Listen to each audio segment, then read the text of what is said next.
नमस्कार साथियों, मैं पंकज। हमारे इस यूट्यूब चैनल बुद्धम न्यूज़ में आपका स्वागत है। मैं आज 28/7/2020 को हुए ट्विटर अभियान के संदर्भ में बातें करूंगा कि इसका क्या इम्पैक्ट रहा, इससे क्या क्या हुआ, इस पर हम बात करेंगे। तो सबसे पहले तो ये जान लीजिए कि 28/7/2020 का जो ट्विटर अभियान चलाया गया बहुत ही उम्दा रहा, बहुत ही सकारात्मक रहा और कहीं ना कहीं से इसका एकदम सकारात्मक प्रभाव पड़ा। लेकिन मैं ये भी बात करूंगा कि आखिर सकारात्मक प्रभाव पड़ा तो इसमें क्या क्या खामियां थी और क्या क्या बातें थी। 28/7 को हम लोग ट्विटर जो किए 7 बजे से लेकर 9 बजे तक टाइम, लगभग 9:30 तक, यानी 9:30 तक भी बहुत सारे साथी ट्वीट किए। तो बहुत सारे साथी जो थे सो कहीं ना कहीं से मतलब ये भी कन्फ्यूज़न में थे B.Ed वाले कि आखिर what can I do for this Twitter, कैसे माने हम इसके लिए क्या कर सकते हैं। चूँकि इसमें हम अभी शब्द को इसमें जोड़ना इसलिए पड़ा है कि एक B.Ed वाले साथी का इसी के बीच ऑडियो आ जाता है, 27 को ही आ जाता है, 27 को शायद, और वो कहते हैं जो ट्विटर अभियान चलता है कि नियोजन नहीं तो वोट नहीं, नियोजन नहीं तो वोट नहीं। और उनका आता है क्या, ऊपर हेडिंग लिखना क्या है कि D.Ed की प्राथमिकता को रद्द करते हुए नियोजन शुरू की जाए, नियोजन नहीं तो वोट नहीं। इनको देख के बहुत सारे D.Ed साथी सक्रिय हो गए और इनके नौटंकी को देख के उन लोगों ने लिखना शुरू किया कि D.Ed की प्राथमिकता को रखते हुए बहाली को शुरू किया जाए, नियोजन नहीं तो वोट नहीं। ये अपना शक्ति कैसे लोग अपने आप में तोड़ते हैं ये देखिएगा। आपको तो बस फोकस था कि किसी कीमत में नियोजन नहीं तो वोट नहीं। B.Ed D.Ed साथी मिलकर इस काम को कर रहे थे। इसमें कुछ B.Ed वाले साथी जो वीडियो बनाए थे, इसमें पूरा हाथ B.Ed वाले का था। जो साथी, 1-2 साथी के चलते, सभी B.Ed वाले का नहीं, 1-2 B.Ed वाले साथी के चलते इस तरह का समस्या उत्पन्न हुआ कि कहीं ना कहीं से लोग पथ से विपथ होने लगते हैं। और आपके साथ, हम लोगों के साथ कुछ बीच में घुस के हम लोगों को मतलब कहीं ना कहीं से डाइवर्ट करने के लिए, हम लोगों को कहीं ना कहीं से डिस्टर्ब करने के लिए सीटेड दिसंबर वाले भी, सीटेड दिसंबर 2019 वाले जिनका केस चल रहा है, वो भी इसमें घुस के अपना नाच दिखाने लगे। और अब हमको कहना ये है कि कोई भी एक चीज़ रखा जाता है, अपने अपने बात को लोग रखता है। रंजीत कुमार सिंह लाइव नहीं आए हुए थे कि आप अपना बात रख रहे थे, और B.Ed वाले अपना बात रख रहे थे, सोशल साइंस वाले अपना बात रख रहे थे, साइंस वाले अपने बात को रख रहे थे। ये समस्या नहीं था यहाँ पे। यहाँ था कि नियोजन नहीं तो वोट नहीं, कहीं ना कहीं से 1 to 5 और 6 to 8 के B.Ed D.Ed धारी इसका कंपेन चलाने का एक बात किए थे, जिसमें कि सीटेड दिसंबर वाले घुस के अपना नौटंकी शुरू कर दिए। तो ये हुआ। और हमारे साथी भी खुद जब B.Ed साथी B.Ed का लेवल लगा के करने लगे, D.Ed वाले D.Ed का साथी लेवल लगा के करने लगे, तो ये कहीं ना कहीं से कमज़ोरी होता है। अब मैं आपसे ये कहना चाहूँगा, ये तो रहा हम लोगों का जो गलती हुआ, हम लोग जो गलती किए हैं इस पर हम डिस्कशन किए हैं, चूँकि ये बातें रखना ज़रूरी था। और हम लोग को आगे ये सतर्कता रखना होगा कि जब यदि सीटेड दिसंबर वाले कभी अपना सक्रियता दिखाते हैं तो जिस तरह से हम लोगों को डिस्टर्ब करने का कोशिश किए हैं उससे ज़्यादा हम लोग डिस्टर्ब करने का कोशिश करेंगे। ये एक होना चाहिए कि उनका दिखाइए नहीं दे, उनका ट्विटर हवा में उड़ जाए, ये होना चाहिए। ये हम लोग करेंगे। क्यों? चूँकि ये गलती का शुरुआत उन्होंने किया है और ये रुकने का चीज़ नहीं है। लेकिन अभी से भी B.Ed D.Ed साथी धैर्य रखें, समझ जाए और समझने का प्रयास करें। चूँकि ये कोर्ट में केसेस हैं और इसके अनुसार सरकार को डिसीजन लेने दीजिए। जो डिसीजन होगा उसके अनुसार आप काम कीजिए। चूँकि कोर्ट के माध्यम से ही अब D.Ed की प्राथमिकता रहना है नहीं रहना है, वो कोर्ट डिसीजन करेगी, उस पर बहस होगा। लोग अपने तरह से लोग वकील खड़ा कर रहे हैं। B.Ed वाले B.Ed तो खैर केस लड़ ही रहे हैं, D.Ed वाले भी लोग सक्रिय हैं, अपना अपना तरीका से करें। मैं इस पर किसी का हम कभी वक्तव्य देना उचित नहीं समझते हैं।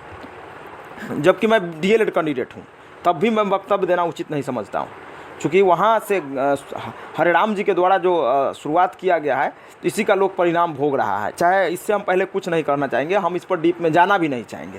लेकिन अभी वर्तमान स्थिति यह है कि बहाली कैसे खुले, इस पर सभी को एकजुट होकर काम करने की ज़रूरत है। अब हम पॉइंट पर आते हैं कि आखिर इस ट्विटर के बाद क्या हुआ। ट्विटर के बाद ये ट्विटर में समस्या क्या हुआ सो बताते हैं, पॉजिटिव थिंग क्या रहा सो बताते हैं। लेकिन अब कुछ पेपर वालों का बात करते हैं। आपको मैं बता दूं कि बहुत सारे पेपर वाले साथी इस जो ट्विटर अभियान चलाया गया जो बिहार में टॉप ट्रेंड किया, लेकिन तब भी इस चीज़ को लिखना उचित नहीं समझे, चूँकि ये पेपर वाले जो होते हैं कहीं ना कहीं से चीफ एडिटर जो होते हैं इनके मुख्य संपादक के गुलाम होते हैं, वो कहते हैं वही वो छापते हैं। इसके वजह से हम लोग का वो ट्रेंड नहीं छपाया, किसी किसी के द्वारा छापा गया, जो जिनमें मानवता दिख रहा था उन्होंने छापने का काम किया। लेकिन एक बात और साथ में आ रहा है सर, कि जैसे ट्विटर पर कहीं ना कहीं से तेजस्वी यादव ट्वीट करते हैं फेवर में, तो तुरंत किसी किसी पेपर में देखते हैं कि एकदम छप गया है। जब ट्विटर में लिख ही दिया गया है तो आप छाप के क्या कीजिएगा, वो तो डायरेक्ट वहाँ चला गया है। जब हम लोग किए उसको छापते तो बहुत अच्छा चीज़ था। अब जब तेजस्वी प्रसाद यादव का बयान आता है, किसी मंत्री विधायक का बयान आता है, तब आप उसको छापना उचित समझते, ऐसे उचित नहीं समझते। ऐसे आपके लिए वो ट्विटर टॉप ट्रेंड नहीं कर रहा था। खैर, ये हम पेपर वालों की बात को भी हम उतना गंभीरता से नहीं लेते हैं, क्योंकि अपना हाथ जगन्नाथ। आगे बढ़ते हैं हम लोग। इसका रिएक्शन देखते हुए आप लोग देखें कि पहली बार हमको पता चला कि हमारा जो शिक्षा विभाग है रात को भी काम करना शुरू कर देते हैं। मैंने पहली बार पता चला कि हमारा शिक्षा विभाग इस कोरोना काल में रात को काम करते हैं। तो कैसे करते हैं? हम लोग 9:30 बजे तक तो ट्वीट किए, उसके बाद कोई मामला नहीं बना, और अचानक 1:30 बजे के आसपास उस रात में, घनघोर रात में, इस कोरोना काल के घनघोर रात में ऑटोमेटिक एक बार हमारे माननीय डायरेक्टर महोदय डॉक्टर रंजीत सर के द्वारा एक मैसेज दिया जाता है कि नियोजन को लेकर शिक्षा विभाग गंभीर, सीए और आईए फाइल करते हुए स्टे हटाने के लिए करेगी, प्रयास करेगी। Be positive. अब हम बी पॉजिटिव क्या सुने?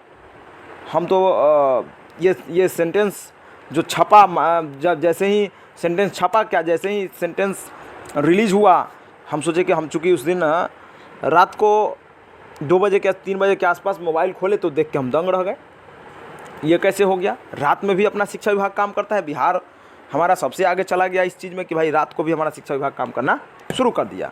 और इसका एक लेटर कल होके, यानी आपको मैं बता दूं कि 663 नंबर लेटर एक लिखा जाता है महाधिवक्ता को, विद्वान अधिवक्ता को आर.के. महाजन जी के द्वारा लिखा जाता है कि दोनों केसों का जिक्र करते हुए, ये दोनों केस पर आप दोनों केस के जिक्र करते हुए इस पर जल्दी सुनवाई करने का एक डिमांड करते हैं महाधिवक्ता से, विद्वान अधिवक्ता से, हमारे आर.के. महाजन सर।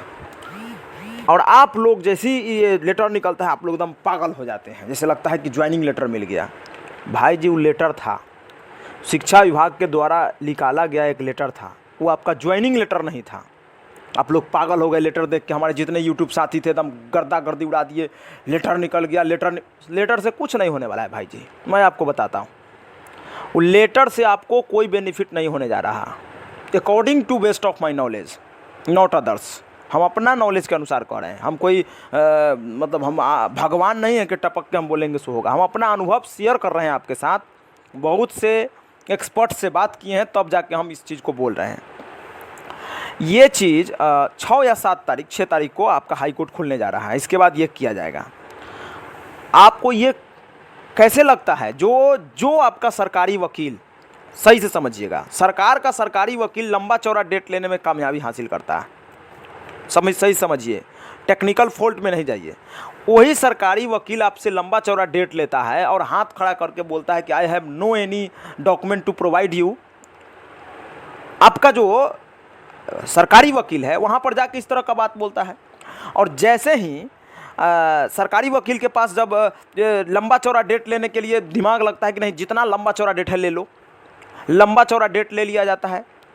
और अब आपके जो आर.के. महाजन सर हैं, ये चिट्ठी लिखते हैं कि नहीं इस पर ये कीजिए, तो हमको ये पच नहीं रहा है। आप लोगों को पचे, आप लोगों को लगे, लेकिन that's not a joining letter. ये ज्वाइनिंग लेटर नहीं है।